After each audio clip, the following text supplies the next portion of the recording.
मेरे एक अंकल हैं, उन्होंने घर के एक छोटे से फंक्शन के लिए मेन्यू फाइनल कर लिया कि ये सब्जी रहेगी, इस तरह की रोटियां वगैरह वगैरह।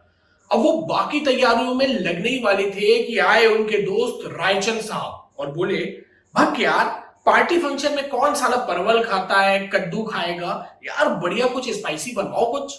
उन्होंने केटरिंग वाले को कॉल किया, मेन्यू चेंज, और वो फिर बाकी व्यवस्था में लगे। तब तक आए उनके परम मित्र ज्ञानचंद, बोले न्योता भेजे हो यार, खाने वाने में क्या रहेगा।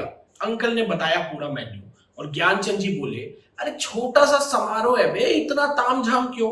केटरिंग वाले को फिर बुलाया गया और मेन्यू चेंज। देखा आपने लापरवाही का नतीजा है। पता नहीं अब तक फाइनल हुआ भी है या नहीं, परसों जाऊंगा तब समझ आएगा क्या हुआ।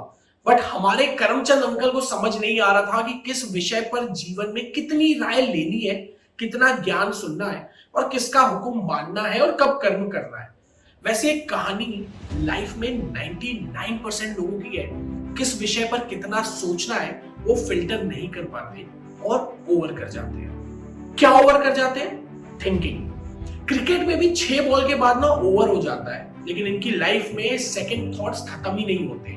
इनफैक्ट ओवर थिंकर्स कहीं ना कहीं एक सेल्फ डेप्रिसिएशन वाला कंफर्टेबल जोन पकड़ लेते हैं और खुद के ही शिकार होते रहते हैं। But if you are an overthinker, you need to understand this, जो शायद आपको कोई साइकोलॉजिस्ट इतना डायरेक्टली ना बताए, बिकॉज उसके तो पैसे बन रहे हैं ना आपके बिल से, कि लाइफ में प्रॉब्लम्स कभी खत्म नहीं कर पाओगे। सोचने के बाद एक्ट भी कर लोगे तब भी नहीं कर पाओगे। मैं डरा नहीं रहा हूं, बल्कि ये बता रहा हूं कि प्रॉब्लम्स का ही दूसरा नाम जिंदगी है।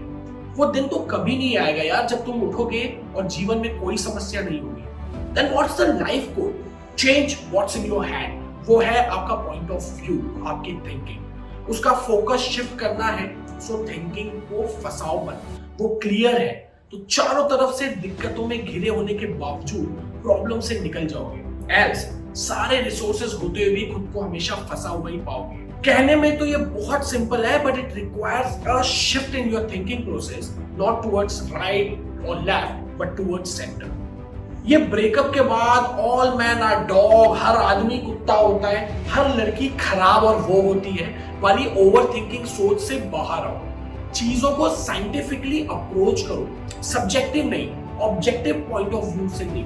अपने बिलीव्स के कंफर्ट में नहीं, फेलियर्स के बाद फेलियर मिले तो सबसे पहले खुद को वहां से हटा दो। मैंने इतनी मेहनत की यार, कुछ नहीं हुआ, ये बात रिपीट करते रहने से बेहतर है खुद को वहां से हटाकर एक थर्ड पार्टी की तरह पूरे प्रोसेस को एनालाइज करो। तुमने फेलियर का रूट को समझ आ जाएगा। Observe your life. पास में जो गलतियां हुई हैं उसको लेकर बैठे रहना और बार बार ये दोहराने से कि मैं इतना स्टूपिड कैसे हो सकता हूँ, इतनी बेवकूफियां कैसे कर सकता हूँ, इसके बजाय ये सोचो कि क्यों हुई ये गलतियां।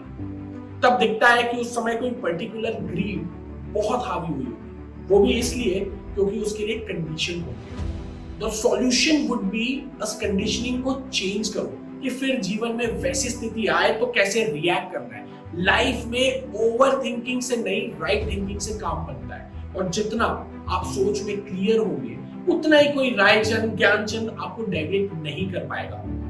मेरे अंकल को एक्चुअली ये नहीं पता था कि सबसे पहले उन्होंने जो मेन्यू चूज किया था वो क्यों किया था।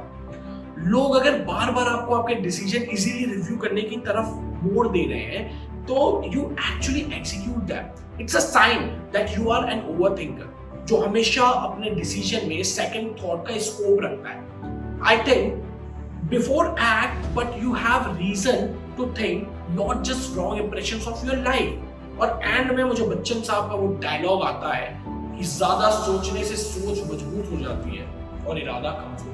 So with Darshan of his life, this is Darshan Sathila signing off, and I really wish आप overthinking बंद करेंगे और अपनी rest of life को best of life बनाएंगे।